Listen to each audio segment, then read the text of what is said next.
હળવદના રાણેકપર ગામે પુન પ્રતિષ્ઠા મહોત્સવ ઉજવાયો। શ્રી નીલકંઠ મહાદેવ શિવાલય રાણેકપરે 1011 વર્ષ પુરાનું શિવાલય છે। જ્યારે દ્વારકાથી ડાકોર વટે માર્ગો પગપાળા દર્શન કરવા જતા હતા ત્યારે આ શિવાલય વિસામાનું સ્થળ હતું। ત્યારે નરસિંહ મહેતા અને મીરાબાઈએ નીલકંઠ મહાદેવ શિવાલય રાણેકપર ખાતે પૂજા કરી હતી તેવું ધાંગધ્રા સ્ટેટ લેખમાં છે। અને સમય સંજોગો પ્રમાણે એક સમય આ શિવાલય અપૂજનીય અને ખંડેર બનેલ ત્યારે ગામ લોકો દ્વારા પુન પ્રતિષ્ઠા મહોત્સવ કરેલ। રાણકપરનું નામ પહેલાં હિરણ્યનગર હતું, એટલા માટે હતું કે આ ધાંગધ્રા સ્ટેટનું ગામ હતું। પણ અહીંયા ધાંગધ્રા સ્ટેટના કોઈ માણસો આવ્યા છે શિકારે કે ગમે એવું લે તો એ અહીં હરણકાનું ટોળું ભાગ્યું, પણ એક હરણકી ઊભી રહી ગઈ। તો એ વખતના શિકારી પણ સમજદાર હોય એટલે એને એની પાછળ કંઈ પીછો ન કર્યો। પછી જોયું તો હણકીના આંતરમાંથી દૂધની ધારા વળી ગઈ હતી। પછી હણકી હાલતી હતી, શિકારીઓએ જોયું તો અહીંયા દૂધ પડ્યું હતું। રાજાને વાત કરી, રાજાએ પુરોહિત બ્રાહ્મણોને બોલાવીને પૂછ્યું કે અહીં કંઈક હોય, એટલે એને કીધું કે અહીં ખોદણ કામ કરો એટલે આપણી મૂર્તિ સ્વયંભૂ શિવલિંગ છે। અને એ રાજાને જ્યારે સ્વયંભૂ શિવલિંગ મળ્યું ત્યારે એક ગામ વસાયું, એનું નામ હિરણ્યનગર રાખ્યું એટલા માટે કે હણકીના ઉલે ત્યાં શિવલિંગ મળ્યું હતું એટલા માટે। ત્યાર પછી મંદિર બંધાયું, એને 1014ની સાલમાં આ મંદિરની સ્થાપના થઈ એટલે ખાતમુહૂર્ત કર્યું।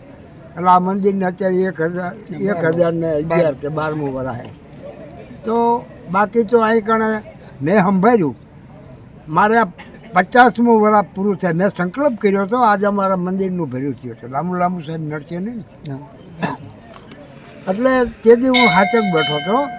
મને કોઈ હવન કરાવનાર પુરોહિત બ્રાહ્મણે એમ કીધું કે ભાઈ આટલા બધા 51 માણસો હાચક બેઠા હો અને આજ મંદિર બધું મૂર્તિઓ નવી આવી છે, એક શિવલિંગ સિવાય તો આ નવું જ મંદિર બની ગયું છે। તો કોઈ તો એમ કહો કે આની અમે દેખભાળ રાખશું, મંદિર બનાવવું તો હેલું છે પણ એની દેખભાળ રાખવી અઘરી છે। તો મેં સંકલ્પ કર્યો કે ભાઈ હું આખો એક શ્રાવણ મહિનો જીવીશ, ચાલ હજી શ્રાવણ મહિનો બેસીશ, અખંડ દીવો બાળીશ તેલ અથવા ઘીનો। અને મારી વાડી આવી છે, આ રહી મારી વાડી હતી, એટલે સાંજ સવાર આવી મંદિરમાંથી ભાઈ સાફ સૂફ રાખીશ। એ મેં ટેક રાખી, એને આ 50મું વર્ષ પૂરું થયું। આવતો શ્રાવણ મહિનો આવે અને એ રહી જાઉં, એને પણ 50 વર્ષ પૂરા થઈ જાય। એટલા માટે મેં ભગવાનની નાના માણસ છું, અમારા છોકરા પણ નાના એટલે આર્થિક નાના હો, આમ નાના નહીં, પણ આ ભગવાનને મારા 50 વર્ષના હિસાબે આ આયોજન રાખ્યું, મંત્ર રાખ્યું। પછી મંત્રની અંદર 4 દી બેસી થોડુંક ભગવાનને મને જ્ઞાન આપ્યું, એટલે 4 દિવસ બેસી ભગવાન શિવના જેટલા અવતાર, જેટલા એના પાર્ષદો નદીથી એ બધાના લીધા, એટલે કોઈ ભગવાનના 84 અવતાર છે, 84 નામ ને 84 અર્થ એમાં આવી જાય। પછી એના બધા ગણો પાર્ષદો, 64 જોગણી, 88,000 ઋષિઓ, પછી ભાઈ 84 સિદ્ધ, 9 નાથ, 9 ભક્તિ, આ બધું ઉતારી અને મારી એ આહુતિના શ્લોક એટલે કે ભગવાનનું નામ વિષ્ણુ બ્રહ્મા બધાનું નામ ગણ્યા તો 972 થયા।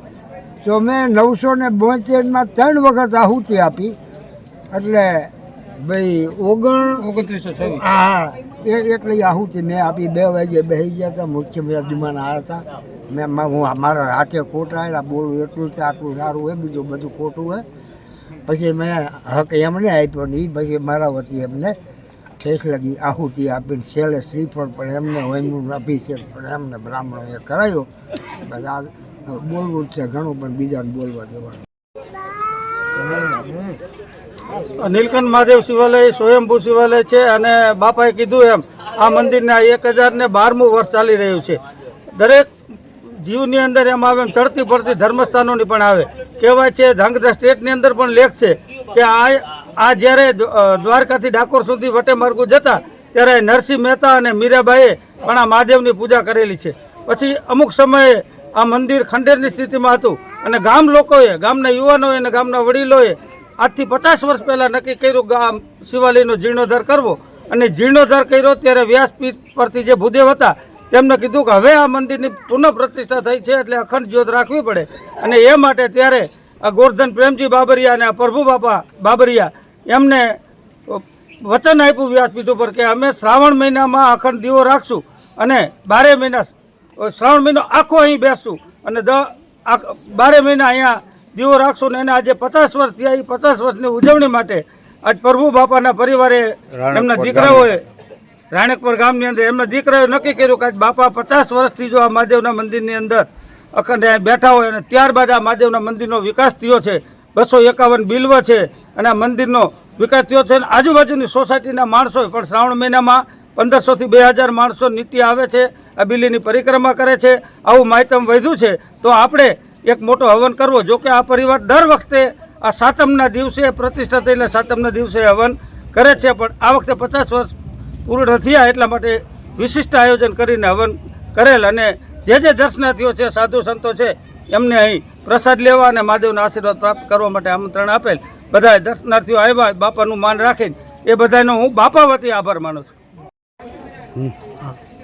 ભગવાનના સાનિધ્યમાં અમે જે કંઈ આ યજ્ઞનું આયોજન કર્યું એની અંદર આપણા ભરતખંડ મતલબ કે આપણો ભારત દેશ જેને કહેવાય જંબુદ્વીપ 7 દ્વીપની અંદર જંબુદ્વીપમાં આપણો વાસ છે ભારત દેશનો એની અંદર તમામ દેવી દેવતાઓ તમામ તીર્થો તમામ મહાપુરુષો સંતો નવગ્રહ નવનાથ સિદ્ધ 84 64 જોગણી 52 વીર 7 અખાડા ઋષિમુનિઓ તમામ દેવી દેવતાઓ ભગવાન મહાદેવના તમામ અવતારોના બધાની આહુતિ મારા બાપુજીએ 2 રાતુથી સ્વમુખે લખાવી અને છોકરાઓ વગર લખાવી અને રાતના 2:30 હવન ચાલુ કરી અને ત્યારની આહુતિ ચાલુ હતી એક નામને 3 આહુતિ આપવામાં આવી છે એવું અમારાથી થયું એવું આયોજન કર્યું અને અમારા ભગવાન ભવ્યથી ભવ્ય માની લે એવી મહાદેવને પ્રાર્થના અને તમે બધાએ આયા કણે જે કંઈ આવી અને અમને ઉજરા કર્યા તમારું પણ બધાનું હાર્દિક સ્વાગત કરું. જય મહાદેવ.